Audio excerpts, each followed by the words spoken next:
ನಮಸ್ಕಾರ ಪ್ರಿಯ ವೀಕ್ಷಕರೇ, ಈಗಷ್ಟೇ ತಾನೇ ನಾವು ಯೋಗ ಮುಗಿಸ್ಕೊಂಡು ಬರ್ತಾಯಿದ್ದೀರಿ. ಮನಸ್ಸಿಗೆ ಏನೋ ಒಂಥರ ಆಹ್ಲಾದಕರ ಒಂದು ಅನುಭವ ಅಂತ ಹೇಳಿದ್ರೆ ತಪ್ಪಾಗಲಾರದು. ನಾನು ಕೇಳ್ಕೊಳ್ಳೋದಿಷ್ಟೇ, ಎಲ್ಲರೂ ಖುಷಿಯಾಗಿರಿ, ಯೋಗ ಮಾಡಿ, ಆರೋಗ್ಯ ಕಾಪಾಡ್ಕೊಳ್ಳಿ. ನೀವೆಷ್ಟು ಸಂಪಾದನೆ ಮಾಡ್ತಿರೋ ನನ್ನ ಮುಖ್ಯ ಆಗಲ್ಲ. ಲೈಫಲ್ಲಿ ಸಂಪಾದನೆ ಇರಬೇಕು, ಜೀವನ ಅವಶ್ಯಕತೆಗೆ ಮೀರಿ ಬೇಡ, ನೆಮ್ಮದಿ ಕಡಿಸ್ಕೊಳ್ಳೋದು ಬೇಡ. ಇರುವ ಭಾಗ್ಯವನ್ನೆನ್ನೋದು ಬಾರನೆಂಬುದು ಬಿಡು ಎಂಬ DVG ಅವರ ಮಾತನ್ನು ತಾವು ಎಲ್ಲರ ಜೀವನದಲ್ಲಿ ಅಳವಡಿಸ್ಕೊಳ್ಳಿ ಅಂತ ಹೇಳೋಕ್ಕೆ ಇಷ್ಟಪಡ್ತೀನಿ. ಯೋಗ ಮಾಡಿ, ಆರೋಗ್ಯ ಕಾಪಾಡ್ಕೊಳ್ಳಿ, ಆರೋಗ್ಯವೇ ಭಾಗ್ಯ ಅಂತ ನಮ್ಮ ದೊಡ್ಡವರು ಹೇಳಿದ್ದಾರೆ.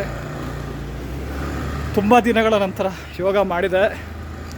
ತುಂಬ ಒಂಥರ ನವಚೈತನ್ಯ ಜೀವನದಲ್ಲಿ ಬರ್ತಿದೆ. ಏನಾದರೂ ದೊಡ್ಡದಾಗಿ ಸಾಧನೆ ಮಾಡಬೇಕು ಅಂತ ನೋಡೋಣ. ಯಾವ ಕ್ಷೇತ್ರ ಅಂತ ಗೊತ್ತಿಲ್ಲ, ಲೌಕಿಕನೇ ಇರ್ಬೋದು, ಆಧ್ಯಾತ್ಮಿಕನೇ ಇರ್ಬೋದು, ಗೊತ್ತಿಲ್ಲ. ಪ್ರಯತ್ನವಂತೂ ಬಿಡಬಾರ್ದು. ಕಾರಣಾಂತರಗಳಿಂದ ನನಗೂ ಮಾಡೋಕ್ಕಾಗ್ತಾಯಿಲ್ಲ. ಅದನ್ನು ಮುಂದುವರಿಸೋ ಒಂದು ಪ್ರಯತ್ನ ಮಾಡ್ತೇವೆ.